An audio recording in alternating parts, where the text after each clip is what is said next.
Hey, I'm going to jump in. I'm going to welcome you all to this fourth event, a series of lectures and panel discussions sponsored by the International Catacomb Society in celebration of our 40th anniversary. We're a little late on that 40th anniversary due to COVID, but we have been in existence for about 42 years now. I would just thank you all for coming, whether you're coming from the US or elsewhere, whether you're in the morning or the afternoon or the evening. We are very grateful that you're joining us. And I'm joined by my colleagues on the board, especially my colleague Arthur Urbano, who is my vice president. I am the president of the Catacomb Society, but we're also joined by our esteemed past president, Annewies van den Hoek, and several other members of our board. And so we're very glad you are with us tonight as we are going to present a wonderful lecture by Professor Norbert Zimmermann of the German Archeological Institute in Rome. I would like to introduce Professor Zimmermann very briefly. He is as I said, he's the current director of the Rome department of the German Archeological Institute here in Rome. He's actually held that post since 2014. Before that time, he has many other posts, but he did his doctoral work in the University of Munich in 1998, and he's also studied at the Pontifical Commission of Christian Archaeology here in Rome.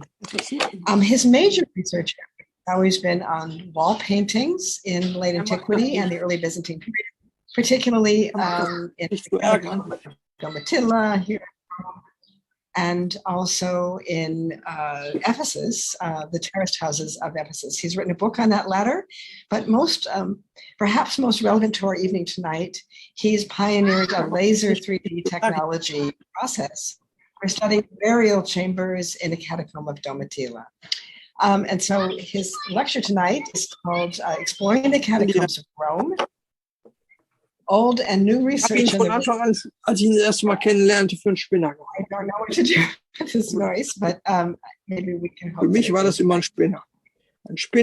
may be my and I will shut myself off. Alle anderen sind auf der falschen. Egal. Nicht nur die von der AfD. Before we start, Arthur, would you like to jump in and explain the process? And I will mute myself. Dinge. First thing. First, we would just like to ask everyone to please make sure that your speaker is muted. There's some sounds coming through that are a little niemals ein Widerspruch. Disruptive right now. So if everyone wouldn't mind, please muting. We'd be very grateful. Thank you. Yes, Professor Zimmermann will give his talk, and then during the talk or afterwards, when it is time for questions and answers, we would just ask you to kindly place your questions in the chat, which you can do at the bottom, and then during the Q&A, the Q&A session, Robin and I will field those questions to Professor Zimmermann. So I think that's all there is to the process. The only other thing is to sit back and enjoy as we hand things over to Professor Zimmermann. Thank you again, Professor Zimmermann, for joining us today.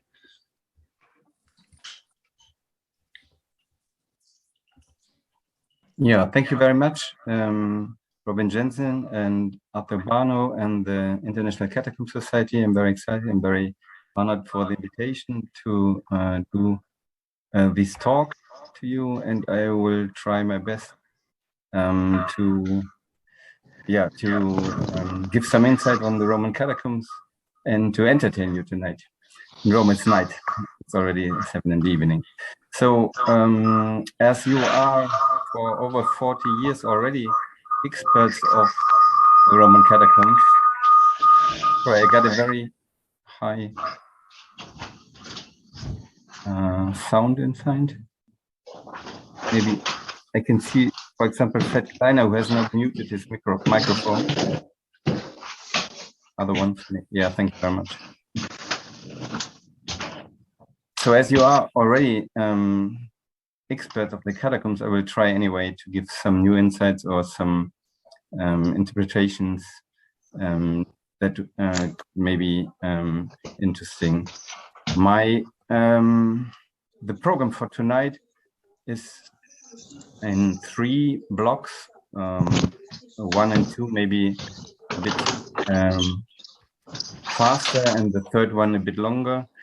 So I would like to start with the question, what are the catacombs and what is the difference between catacombs and hypogea, as I think it's very important to have clear in mind, or to understand how actually catacomb specialists, at least at Rome, understand what is a catacomb and what is a hypogeum, so we can have a very much more exciting discussion at the end if we have all the same definition of what is a catacomb. Then I would say the catacombs are important to us, or why they were important maybe in antiquity, and what is their most remarkable feature or their most remarkable character.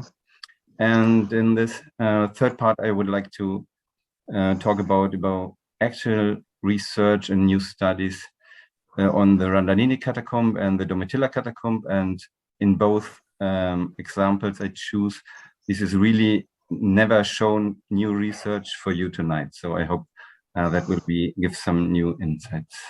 So to start with, the question, what are the catacombs, or what is the difference between catacombs and hypogea? I would like to start with the overall image of the city of Rome. You know that all around Rome, we know about 70 catacombs around the city walls. Just the number is uncertain because we are not very sure of how to define a catacomb. So the little ones are maybe catacombs or not. So the number is differing between 60 or 17 catacombs.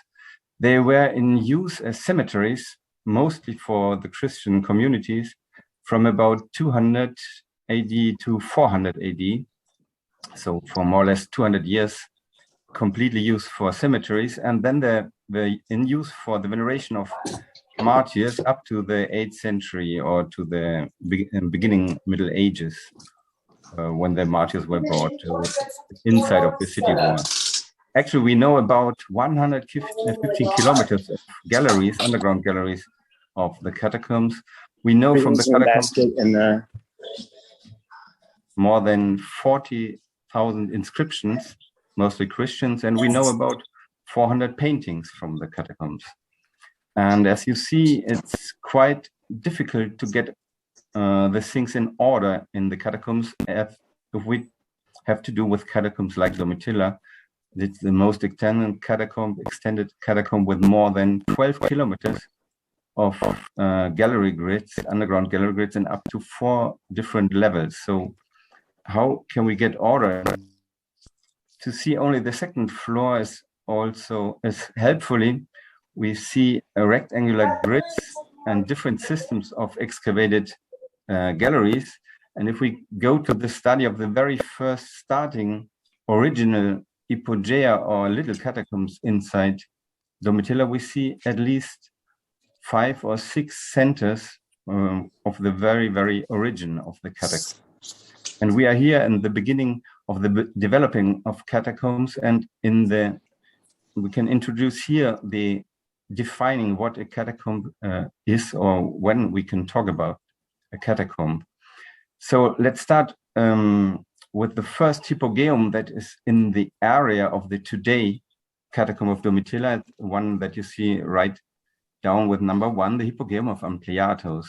If we look at the plan explored out of the catacomb plan, we see this is a very little family hypogeum with only 2 rooms on left and right of a very small staircase coming down from the surface.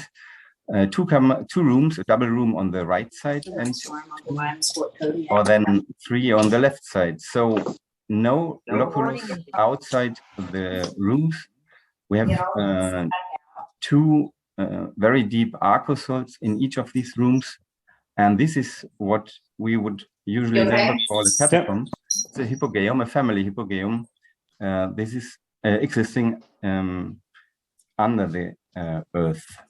The second hypogeum that I want to show you today, part of the large Domitilla catacomb, is number 2 in the very north of the complex. I hope you can see it in the very north of the plan with number 2. And if we look at this hypogeum, we see this is an all overall painted gallery, more than 20 meters, completely painted, 3 or 4 meters wide, with 4 original niches, 2 of them for original sarcophagi, and 2 of them for loculus burials. If we see the ground plan, you see the entrance high in the north, and then the niches M and N for sarcophags, the niches O and F that were for locally, and other locally in the gallery going down all in the hill. And that means we have, again, very small hypogeum for only one family. It's a closed system with some starting points for maybe enlargement, but at the end we have one room, one painting system, and one face for the entire thing. That is one family that was buried here originally. And the third system that I want to talk about is in the very center of the catacomb, of the today catacomb, here number 3, the hypogeum today called of the Good Shepherd. As you see soon, this is completely different in its outlay, and we will have a closer look now. You see one huge staircase coming down, then a grid of galleries to the left and the right of the main gallery, and the very end, under a light shaft, one cubiculum. This was the cubiculum of the patron, wonderfully painted. With painting was also having a Good Shepherd, so it gives the name to the entire system. But what we see is that this donor offered these at least 8 galleries, short galleries for locally, and these locally come up to a number of much more than 400 locally in the first moment. That means beside his main room, he offered to 400 people. That is certainly much, much more than his family needed.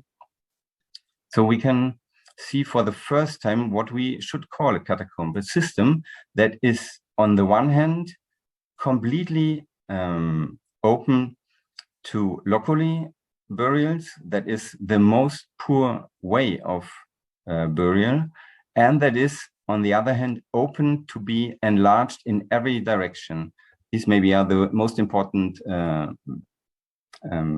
things that characterize the hypogeum of the Good Shepherd. So in this case, the historical naming of hypogeum of the Good Shepherd is not very useful for us, because we should call this a catacomb instead of the 2 examples we saw before.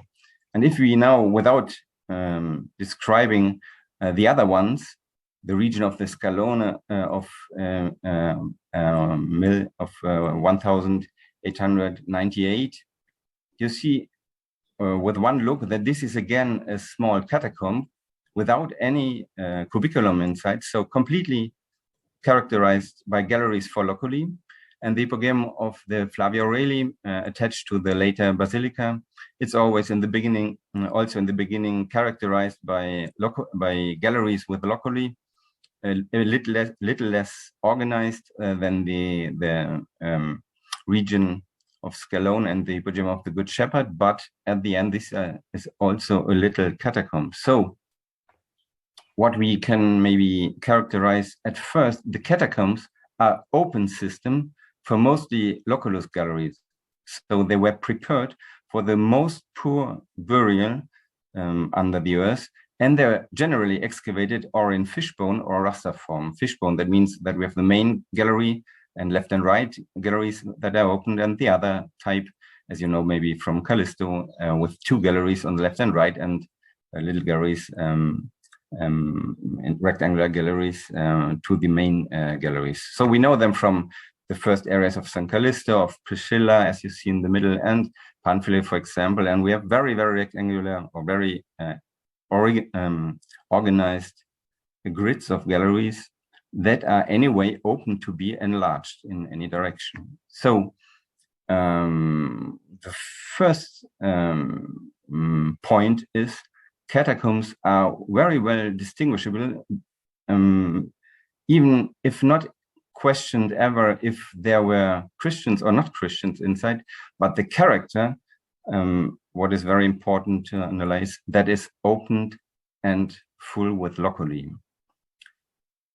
So this open system can grow when needed in all directions, and the catacomb system is not necessarily Christian or visibly Christian in origin, but in the early Christian, the early Christians for sure allied this system, and most of these systems became, at least in the early 4th century, Christian or Jewish, because these were mostly the two groups that offered these kind of burials to the communities.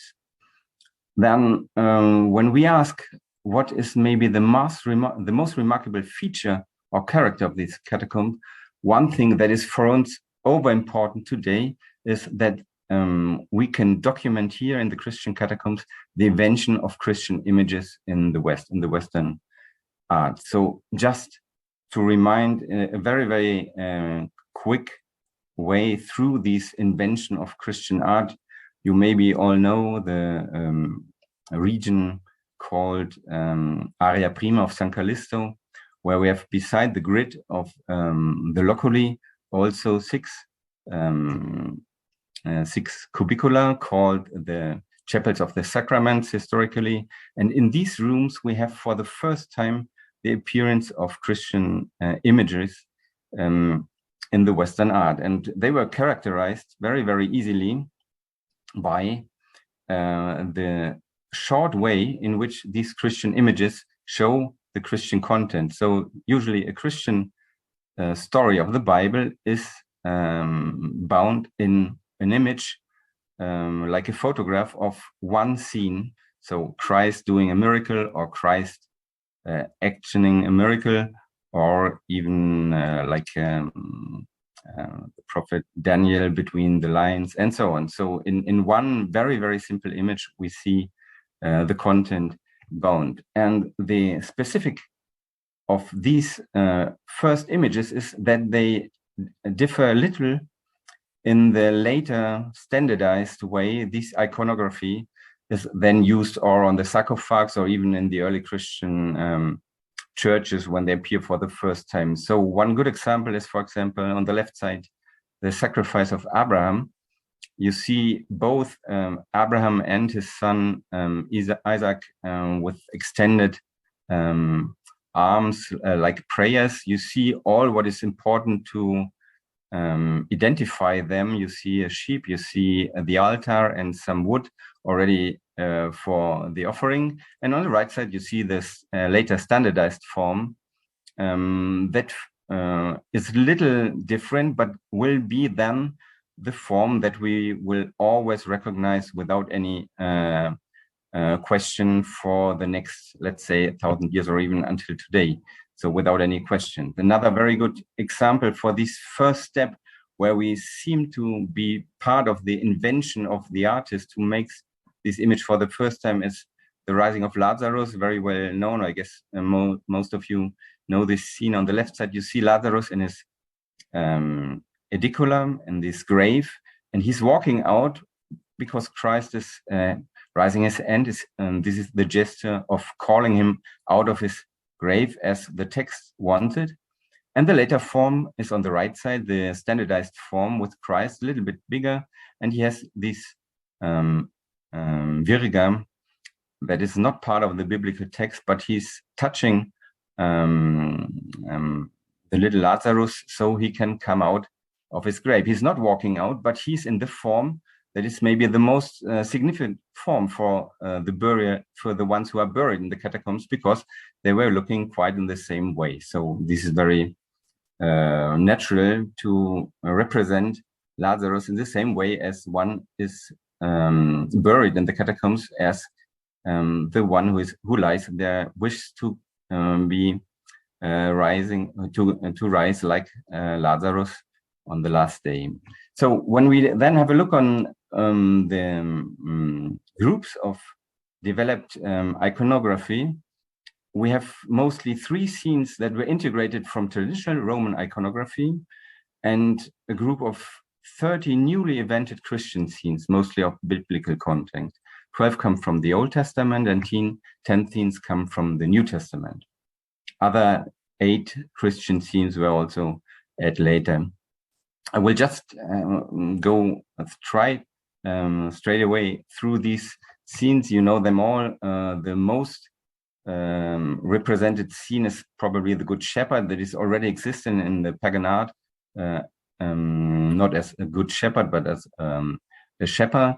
Then we have the orant, the women praying with extended hands, that will become the Christian prayer, the image of the Christian prayer, but already exists in pagan art, and the agape, or the meal, on the left side, representing in the pagan art already the meal for the dead, and becoming the Christian meal for the dead in Christian time. But without any Christian context, we would not recognize them as Christians.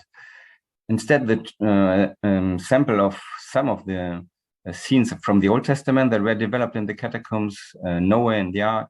We have already seen Abraham and the sacrifice. We mentioned Daniel in the lion's den, and the 3 Hebrew youth in the 4th case. And as example for the New Testament scenes, the three magicians coming to Mary and Christ, high in the left side. Then the baptism as the initial sacrament to the Christian religion. The lame who's going away with his bed on his shoulder, and as we saw already, Lazarus, the rising of Lazarus from Christ. So these are typical, simply selected miracles that reflect salvation and hope for the ones who are lying there and waiting for rising. From the other scenes, just 2 very well-known scenes, one from Domitila, the Godfather, if you like to, with the Alpha and Omega on the right side, and one of the examples for Christian scenes with the theological background. We have no historical context from the Bible that Christ is on a throne with his apostles on the left and right, the so-called Collegio Apostolic Collegium, is the reunion at the end of the time or over the time, what we expect, or what the Christians expect at the end. So some of these scenes are clearly not developed in the catacombs, or come maybe from cult rooms, so from churches, maybe from the end 4th or early 5th century, of course, sub divo. So the last image that is overrepresented in nearly all contexts with Christian images in the catacombs is the portrait of the deceased, or members of the family. Of course, the sense of the Christian art in the Christian funerary art was to combine the scenes of salvation with the image of the death. So we have, of course, the orant, or we have the family of with the meal, or we have even in Old Testament scenes the introduction of the image of the portrait of the deceased in the biblical text. Of course, in the New Testament scenes, combine the private portrait with the image of Christ is not possible, but to combine the image of the private person with a person of the Old Testament is possible. As you see, Susanna on the right, down right, that is the old Roman Matrona. She's a gray hair, she has a gray face, and everything indicates that she's an elder woman. But both the old men, left and right, are not old men, but are young satyrs, and they were attacking her, of course, as you see. So it's what is called from Paul Zanker on Totenlob. So to talk well about the deceased is she is like Susanna. Maybe this image was spent by her husband when she died. So coming back, this is maybe one of the most important features for us, that the Roman catacombs document for us the starting moment of the early Christian art in the Western art.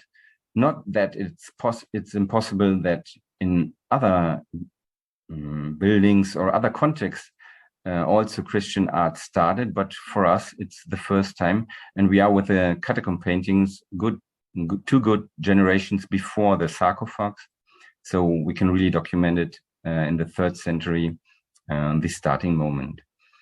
And but if we think about the importance that these developments should have had for the contemporaneans of these images, we detect when we go down on the statistic on the left side that of all the 400 paintings that we knew today, and there is not much material when we see all the catacombs that seems to us to be destroyed, there was not much more statistically.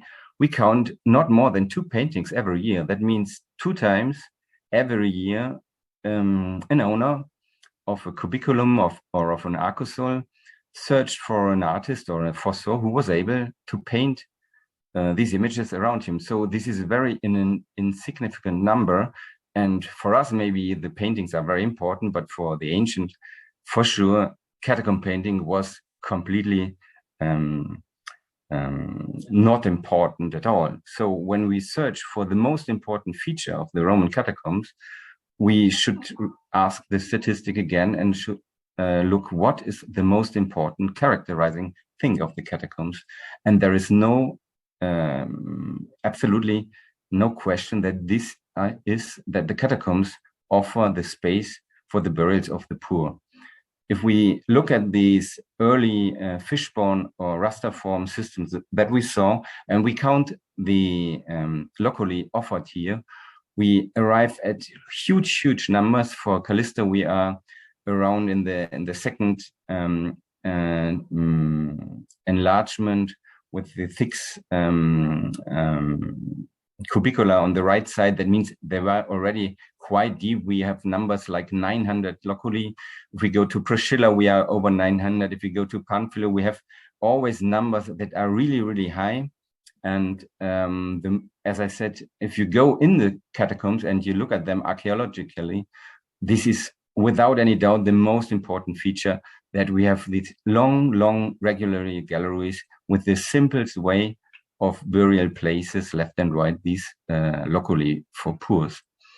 And when we look in the text, we find even that Julian Apostata, the one that asked himself in the second half of the 4th century why the Christians became so important and changed, if you like, to the history of the Roman world, however they could have done such an importance, his answer is really very clear.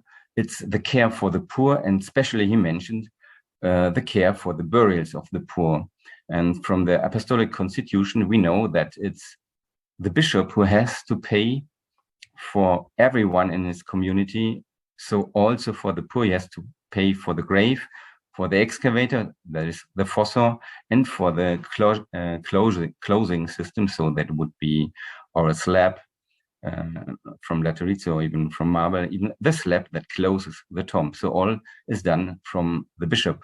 So we know for sure that at least in the second half of the 4th century, Julian testifies that the care for the poor and the care for the burials is the most important feature. And archaeologically, we can, from the very starting moment on, see this in all the catacombs.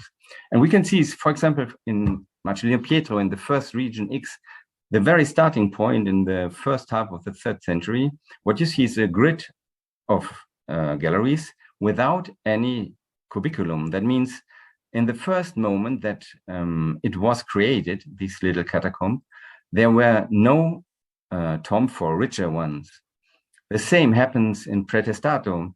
It's not only that we have the grid here, the green one in the catacomb, but we have also the same grid subdivo, so on top, on the surface, with this wall and the red wall that you see in the same extension. So we can even combine it with the surface cemetery. If we go, we see the development of these early stages of catacombs. We see in the second phase,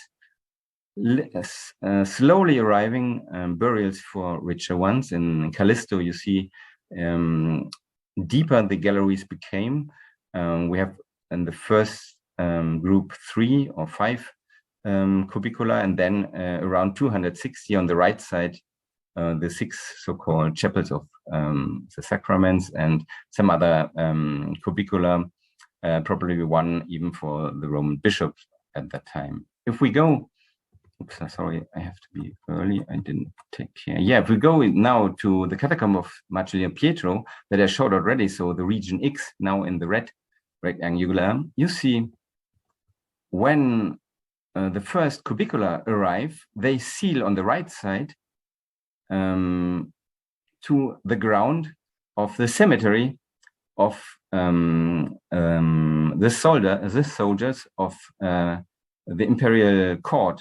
They have their surface cemetery on the right side, so it's completely out of possibility to extend this region X to the right side. But all the cubicula here seal the right side, but all the other ones that you see around the first do not block the extension of the creating of other galleries. So it's very even exciting to see that the systematical introduction of these galleries, of the extending galleries, never blocks to extend them even more. So we never get the cubicula in a head position of a gallery to block, or nearly never to block the extension, the further extension. So what I was telling, that was one of the characterizing features of these catacombs. And if you then look all the system of Marcellino Pietro that extended very much over 5 kilometers of galleries in the course of the 4th century, you see huge areas without any of cubiculums. If we call the cubiculum always, or if we think of them as little family entities, graves for families, you see here what is really the cemetery of the poor. These are these huge areas without any cubiculum, and even the galleries attached to the cubiculum, we have graves for the poor. And the same is true for Domitilla in this huge extension of over 12 kilometers of galleries. So we have, yes, where we see the numbers, these are all painted areas and areas with or cubicula or even arcosols. So a little bit richer people who wanted maybe also to have a painting around the grave, but all the other areas is completely for the poorer ones. So we have 28, as you see, 28 painted areas versus all a number of 25,000 burial places in the catacomb at the end. So at this point, we may ask who were the owner of these catacombs, or who was then the owner of a specific tomb.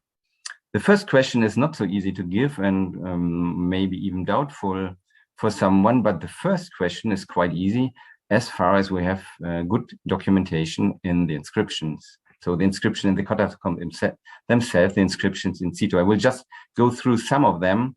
So we have very often the space of the community in the galleries differentiated from the space that we enter for a cubiculum, so the space for a family, with a titulus or inscription above the door, like this one, Bitus sibi et suis. So this is very clear that Bitus did this cubiculum for himself. That means that he invested, that he bought it, and he made it from, and he's declaring his property if you go through this slab. And that means even that we had a door, that it was closed. Is very often where we have it. Very often these marble slabs are lacking today, but where we do have them, they have quite regularly the inscription of the titulus. Even with Eulalius the autu, that means he made it for himself or for his family. And we have it even in smaller slabs, of course, not for indication of cubicula, but for closing slabs of the catacomb. This is a very exciting example today. We do not know from which catacomb it comes, but surely from a catacomb. Today in Museo Nazionale Romano, Domus Aeternalis Aurelii Celsi Aurelii Lariatis compari meis fecimus nobit et nostris et amiciis.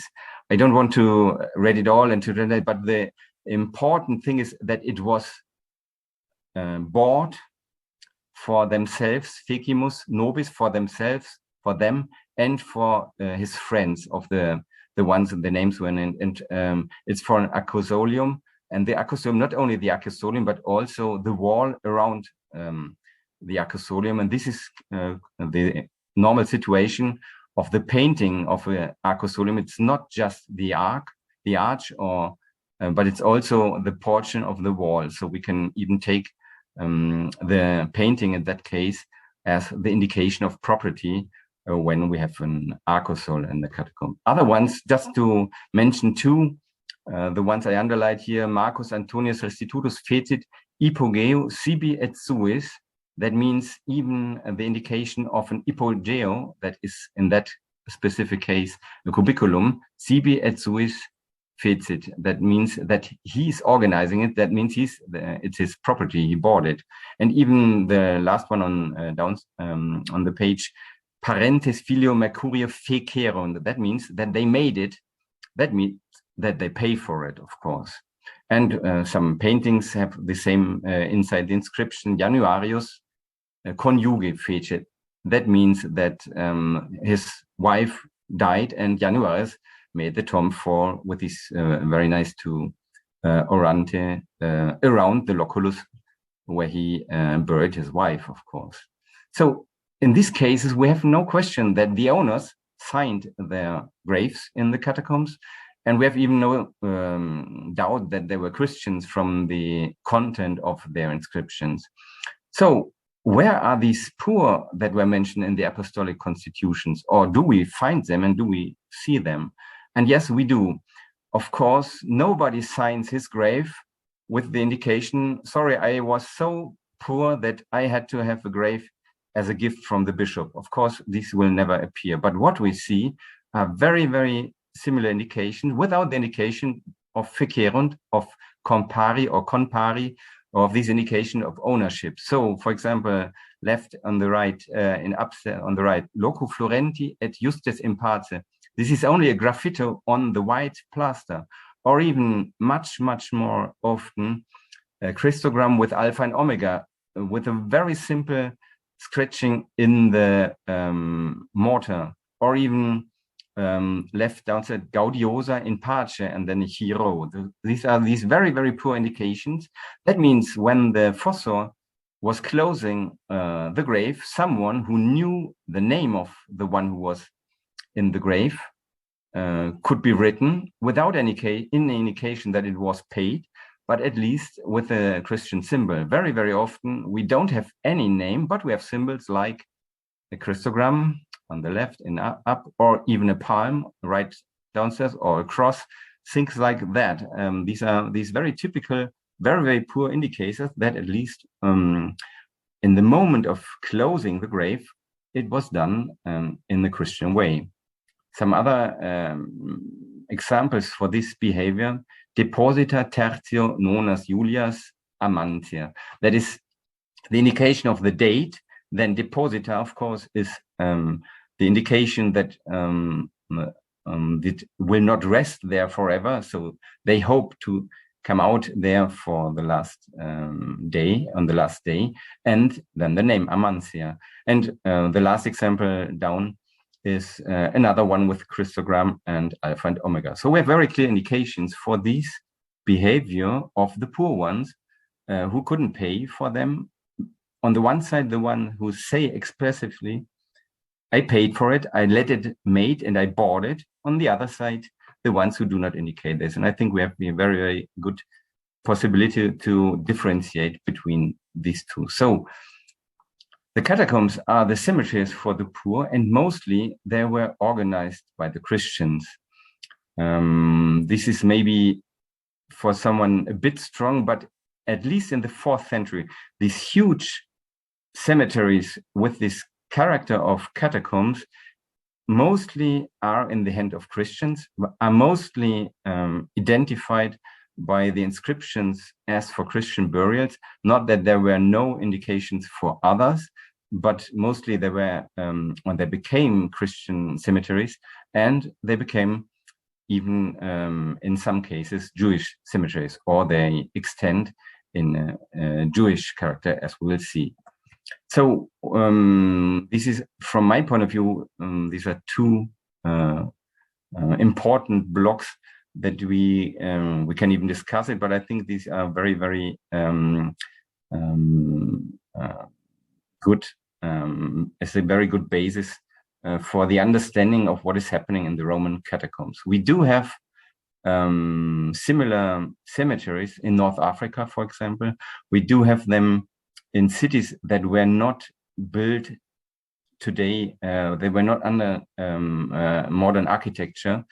We are so happy in Rome that Rome lost its importance through the ages until the 19th century. So all these catacombs are survive to our days. If we think at cities like Istanbul in Turkey, in modern Turkey today, we lost everything, every cemetery. So it's not that we couldn't find these features in other cities, but we usually lost them for archaeological reasons. And we are so happy because the catacombs were built in the Roman Tufo. This is the reason why they survive.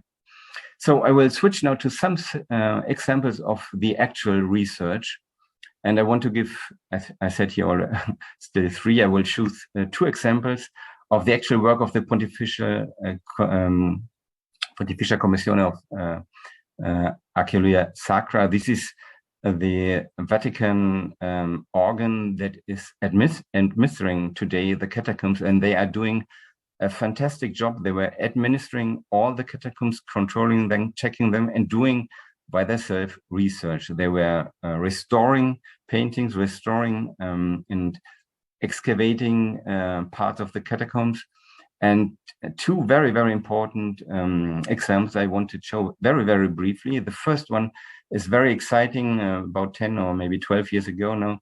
In the center of the Catacomb of Santa Marcellina Pietro, you see this with this red indication was a blind area, never excavated. If we go closer, it was in the core of region X, of the first region. And after a little earthquake, the earth opened. And what was detected there is really, really exciting. It is a system of 3 or 4 rooms, cubicula, irregular cubicula from the late 1st or early 2nd century. And these rooms are completely full with death. And this is a mass grave with plague death. There is an ongoing project to the ADNA to detect what is really the health status.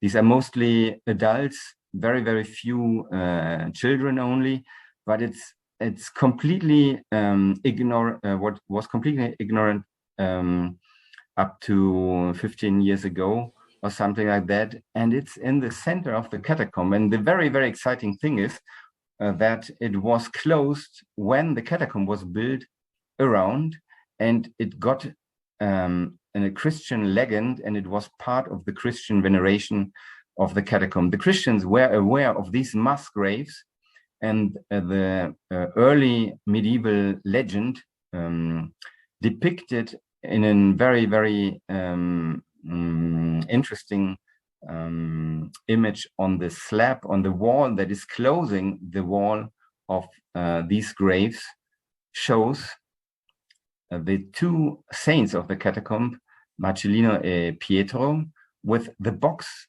of the martyrs that were legendary buried behind the wall. And these are the so-called 40 or 400 martyrs. We know from the text that 400 martyrs were venerated in the catacomb of Marcellino Pietro. We had no idea where their grave was, and it was very obscure. And now, after this restoration, after the excavation, we can topographically and architecturally and archaeologically show them.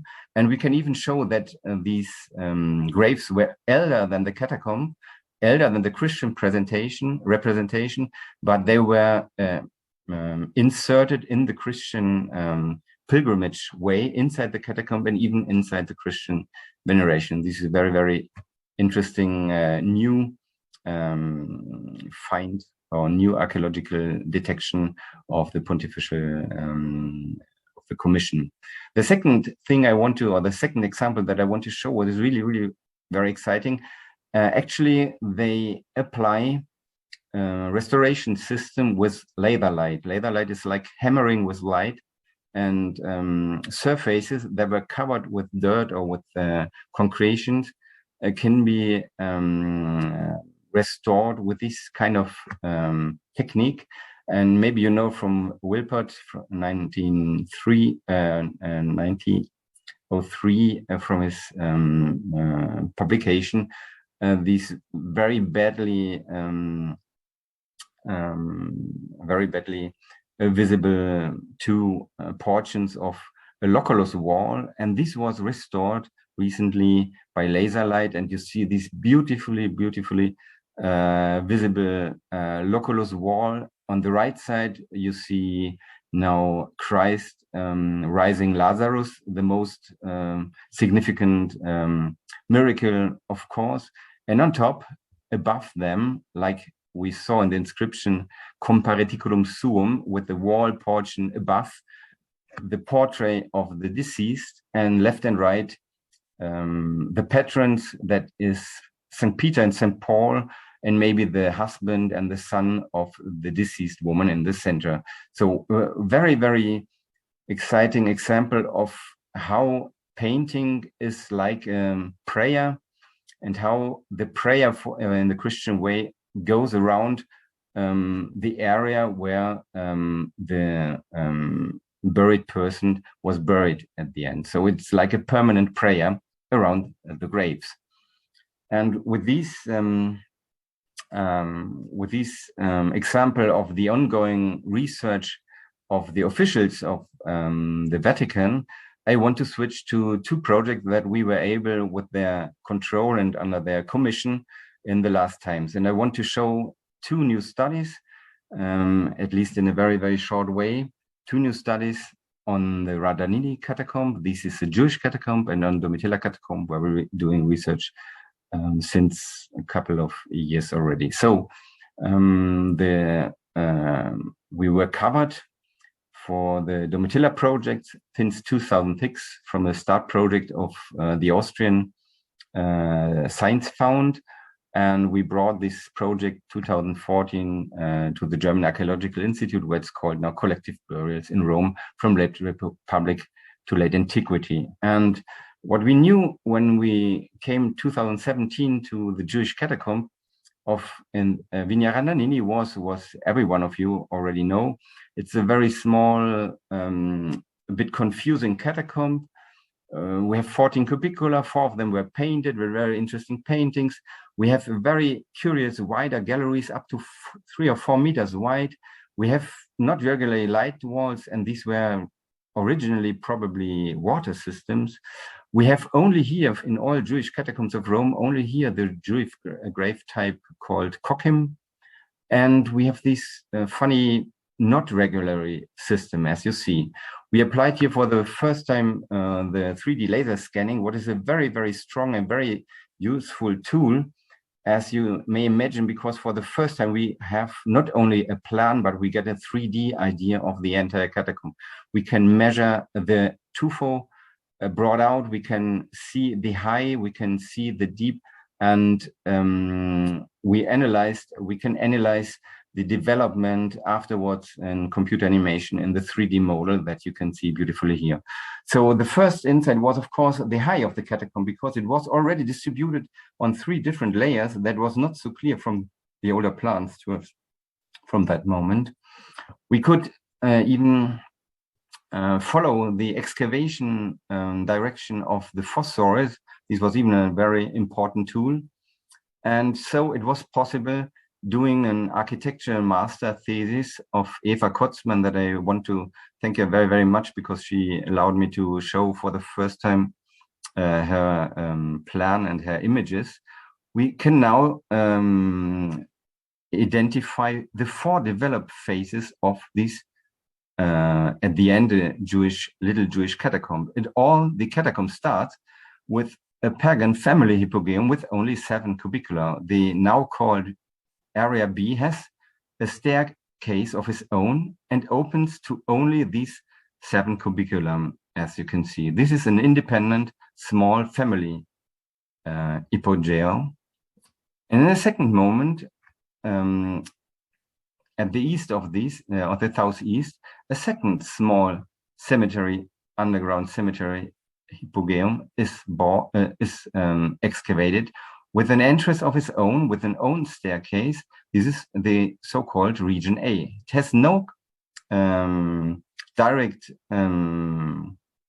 gallery going to region B, so it's completely independent, but it has, from the very starting moment on, it is organized with 26 kokim, and it has, at the very first moment already, Jewish inscriptions, grave inscriptions. So this is a small Jewish community or a small Jewish family that is burying in this kokim way. The third step is a third independent hypogeum, and this is again with a staircase of its own, 26 kokim, already with Jewish inscriptions, and again independently from the other 2 ones. That means beside the first Jewish little family hypogeum, we have a second Jewish graveyard under the earth, doing more or less the same, but offering, beside the same number of kokim, also some space for locally same moment. And then this is all happening probably in the 3rd century.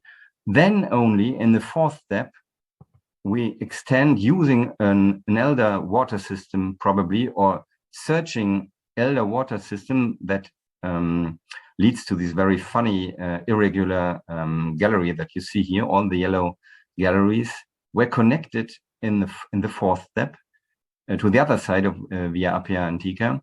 And this is the first moment that all the 3 other family hypogeo were even connected with each other. So from all the 4 entrances that we know at that moment, we can go throughout the entire catacomb. And this is very exciting because it's for the first time that we understand the development from 3rd to the 4th century of this little Jewish cemetery. In the first moment, you may know these very beautiful paintings of phase 1 that has nothing to do with Jewish. This is very nice red and green line style and with pagan deities. In phase 3, we have at least maybe the cubiculum of the donor who pays for this 3rd system. That means the 2nd Jewish system.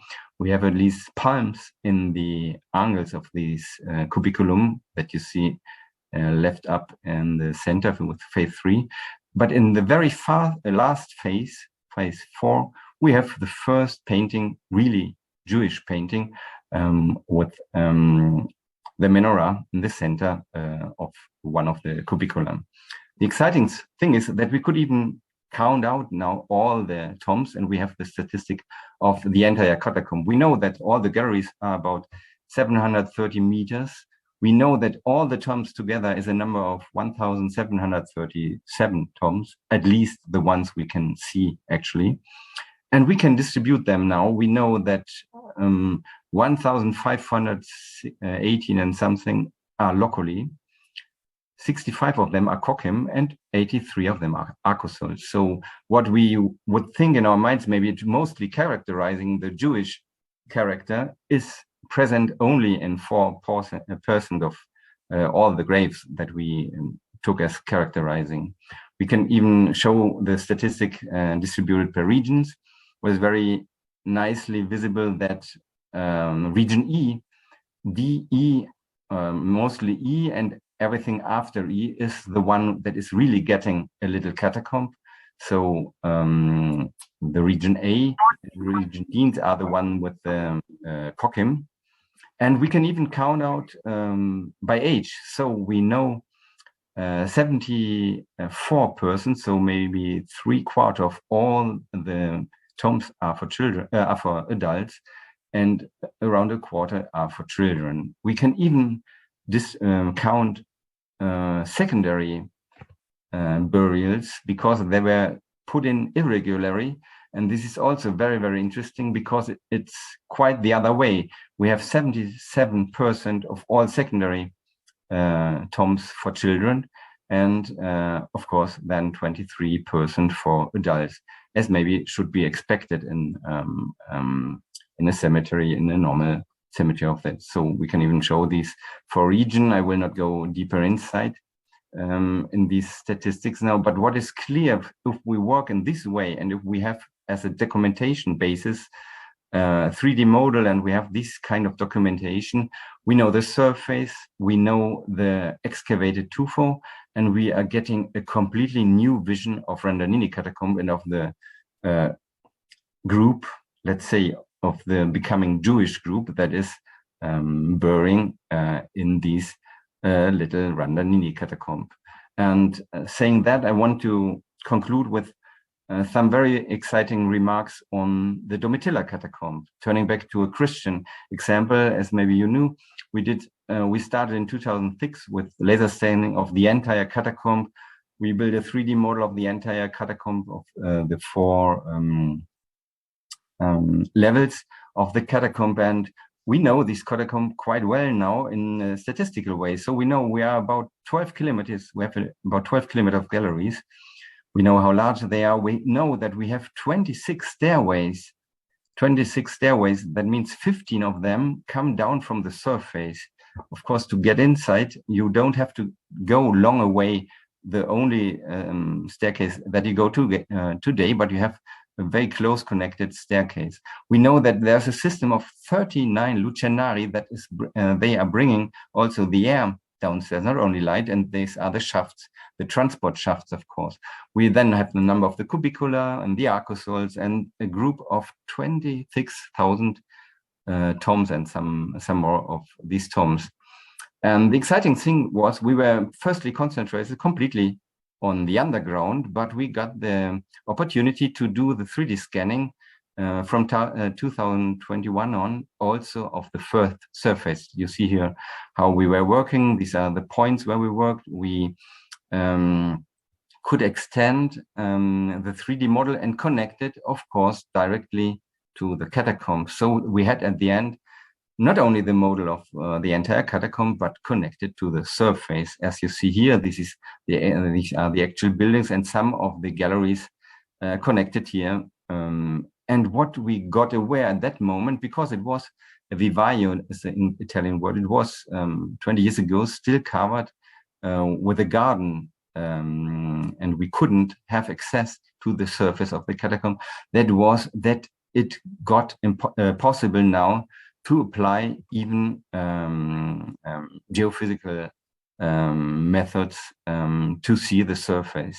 We knew from the 60s of the last century, from Ferrua, that we had a subdivo cemetery with some very, very interesting architectures. That means we had a group of, or 3 groups of mausolea, very interesting architectural forms with tricore or with apsidal forms, of course, thought to serve for sarcophags.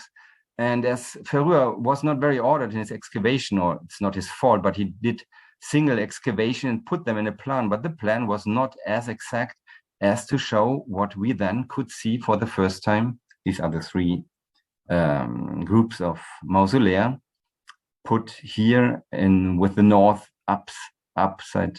And then we could do last year for the first time a geophysical study on the catacomb. And you see Guglielmo Strapazzon working.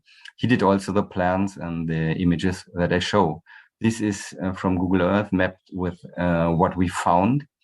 And I will show you, we were very, very exciting to see in the first slide already underground structures. All what is gray is nothing, all what is black is something. So As you see, I go down now. This is 15 centimeters. This is 1 meter.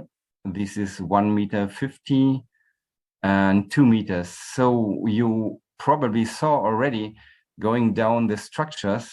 And on the right side, fortunately, all the modern structures were something like 22-degree different from the ancient structures that you see on the left side. So it was at first very easy to differentiate modern structures or foundation of modern structures and ancient structures.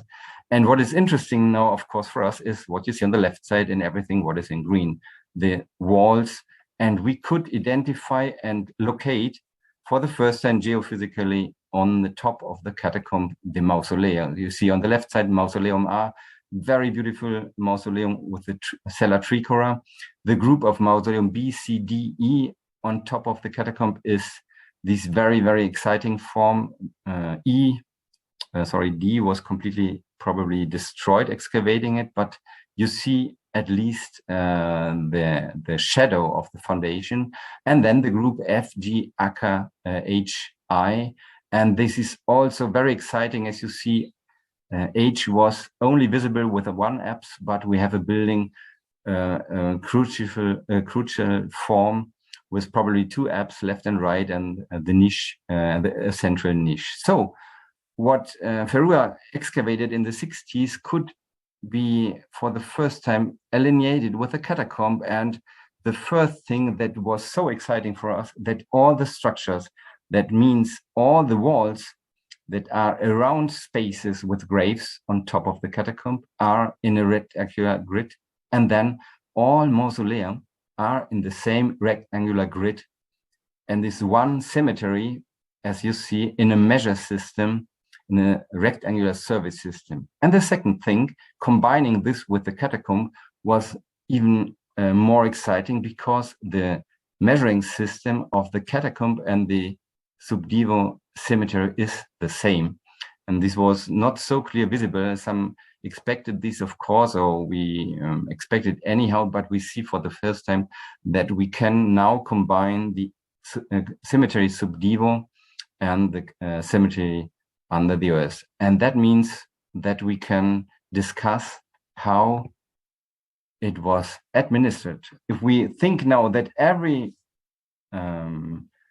mausoleum and every property on top of it had an own property, and then you want to administrate the catacomb, that means for the 26 staircases going down from the surface, you have to think of contracts or of an okay from every owner to go downstairs. There we have a system where we know that every day of the year burials took place, of course. And then if you think of the 39 light wells, even these light wells are in a system, of course, where you have to think of the administration of this system. And I think the most logical thing is to think that we should start to think of the catacombs of one organism that is combined between underground and with the cemetery Subdevo. And of course, this is something that could be expected longly, but that we in an archaeological way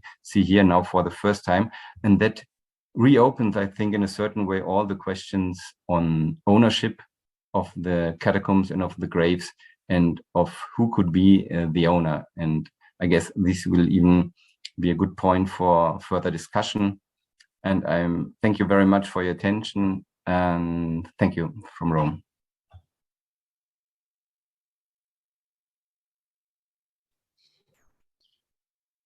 It was wonderful. If you would like, we are, I'm still here, and Arthur, you are still here. So we can take the questions that you put in chat, and we'll take turns posing them to you, Professor Zimmerman, as long as time allows. I think maybe I can start, and I've seen a couple of questions that have come up from Emily Gathergood, as well as Marie-Laurie Ribora, about the burial of children.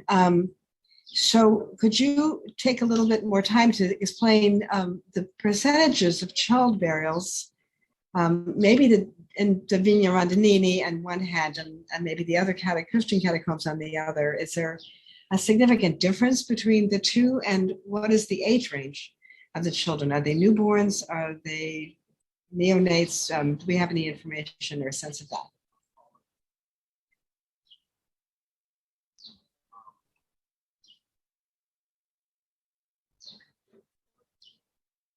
You want me to answer right now? Or yes. Was it an opening? Or was it an opening question? Yeah, I think I did not go now deeper in the statistics. And for Domitilla, I have to say this is a huge statistic work, and it's an ongoing project. So yes, the most important thing is that the most graves or the most part of the tombs of Domitilla is without any slab today and without bones. That means we can measure, as the Fossores brought the death downstairs, and then they excavated the tomb or the loculus right in as big as it had to be. So, of course, we know from the extension of a loculus if it was initially thought to be for adult or for newborn child or for 3-year-old child and so on. We used the statistic, the official statistic of the United Nations or of other archaeological context. We looked around. So this is the first thing that maybe I have to add for the specific case of the Domitilla catacomb. Then we have a lack of the expected much higher number of newborn children or even very small children. And we actually have no explanation, if not that they were not buried or they were buried with the adults. So when the grandmother or the mother was already, or the sister and so on, were already buried, or we have a family tomb, so they just open it and put it there. So we are entering inside, but we are not yet at the point that we have good answers for your question. It's a little different, but only a little different in the Jewish catacomb, as we have a different type of loculum, we have a different type of graves. But for example, for the cock, for one cock, we have no idea how actually they were closed, how many burials were inside a cock. We see in some positions that the cockim were extended under the ground to 3, 5, sometimes 12 more cockim. So they were destroying the first one, but actually even there is no or nearly no bone material. So all what we are doing right now is a statistic game, and we are collecting numbers, but not yet interpreting them in the matter that you would like to do right now. We would even like to do it, but give me some more time. Good. Arthur, do you want to jump in?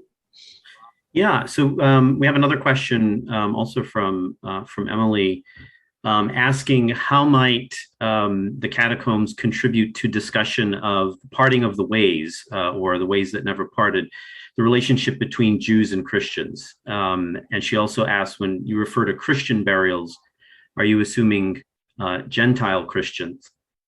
And I would just not to pile too much onto the question, but this sort of also gets at a related question I was thinking of as well.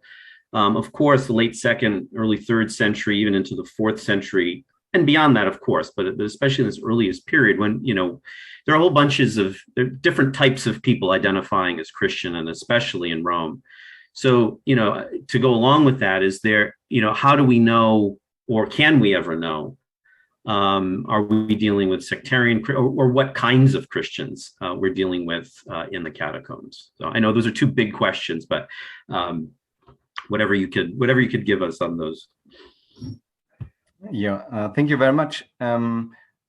These are, of course, very big questions, and I think what I did not say, what we try to do entering now or going to the catacombs, we try to do it without thinking of the history of the research. So for me, in the first moment, it's completely not interesting if it is called pagan, Christian, or Jewish. The first thing that I want to characterize the architecture, that I want to characterize the types.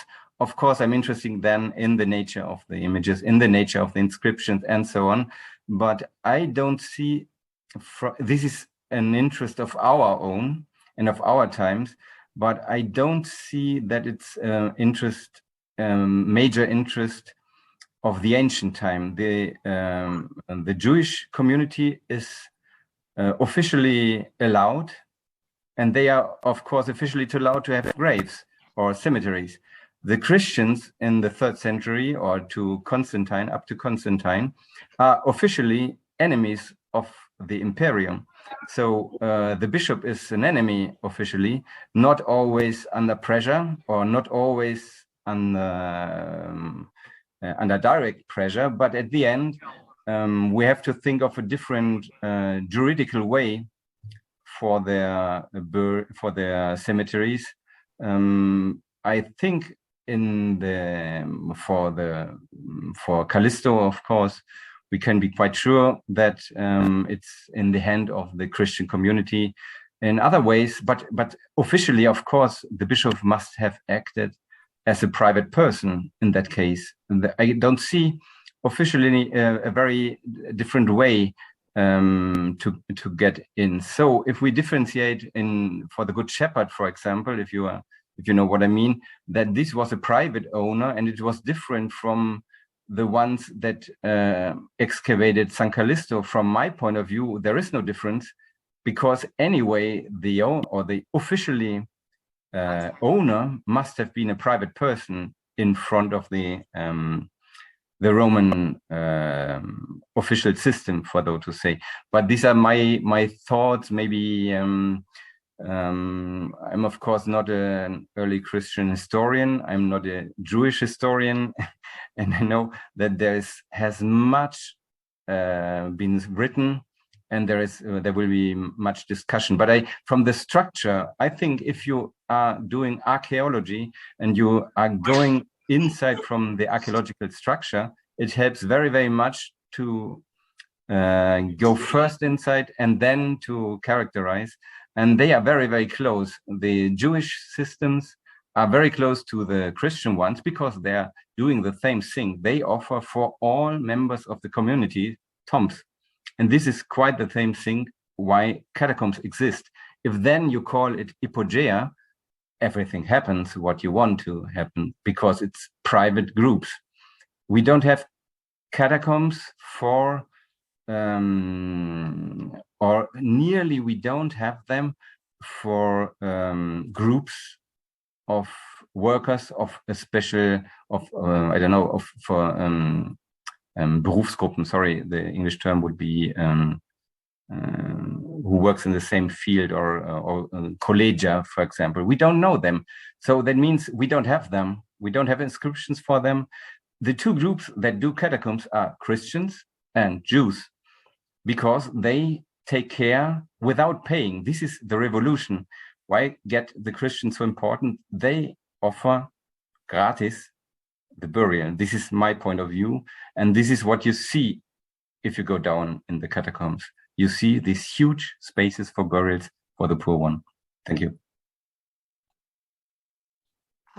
We probably have time for about 2 more questions. I want to raise a related question that comes from Annewies van den Hoek. She asks about mass burials or burials of the poor before Christianity came into existence, and how it was managed. Do we have any knowledge about burials of the poor before Christianity? Yeah, of course. We have. There are even publications.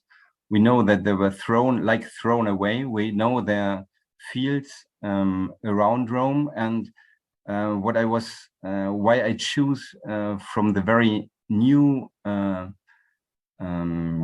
material from the Pontifical Commission, Marcello Pietro, is that we see that the grounds where the Christians build their catacombs is a background and is a reused ground, or for mass graves. That is simply not the best field or not the most exciting field to bring your burials in. And if you go to San Sebastiano, it's an excavated Steinbruch, sorry, where you have already, or you have water systems. So this is all, it's reused places where you bring the first catacomb. So the pre-Christian time, for those who say, there is no official system, if not throw them away. Yeah.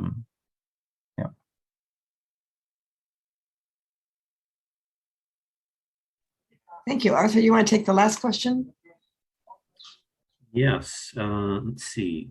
Do we have an? I don't see one in the. I don't see one in the one chat. about Peter and Paul. Oh. How do we know those are Peter and Paul? I'm not seeing. So why don't you jump in, because I'm scrolling through it. Oh, okay. This is from Bruce Bauer. Actually, it's very close to my heart. So how do we know that those are Peter and Paul that you identified in the Catacomb of Peter and Marcellinus? You want to tell us how you know those are Peter and Paul? I didn't get the question. I didn't say Peter and Paul. Oh. I said Marcellino e Pietro. And they were written the names. These are the two patrons of the catacomb of Marcellino Pietro are Marcellino Pietro, and they have their names beside the representations. So they were sitting left and right. The one is writing the names of the 400, and the other one has the box with the bones in his hand. So this is the interpretation of what rests of the fresco. This is very exciting because the group of the 400 or 40 is on the left side. So there were all the heads. So this is very logically that the patrons of the catacomb are represented as the ones who apply officially the veneration of the 400. Great. I'm going to, we've reached an hour and a half, an hour and 15 minutes, I'm sorry. One of the things that maybe Arthur can help us with is put the contact information for the Catacomb Society. Arthur's very good at keeping me advertising us and making sure that you know how to reach us and find out more about the grants that we have to continue research for scholars. And in the meantime, join us in thanking Professor Zimmerman for a wonderful lecture and the time you've given us tonight. From your time, it's night. And we thank you so much for your gracious and really informative lecture. We learned a lot. So thanks a lot. And we can all put up our hand claps if we want, or whatever you like, and we'll say good night in a minute or so. Thank you so much. Thank you for your interest. Thank you. Thank you. Thank you, everyone.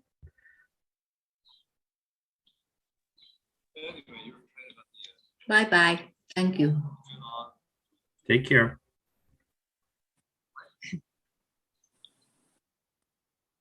Thank you.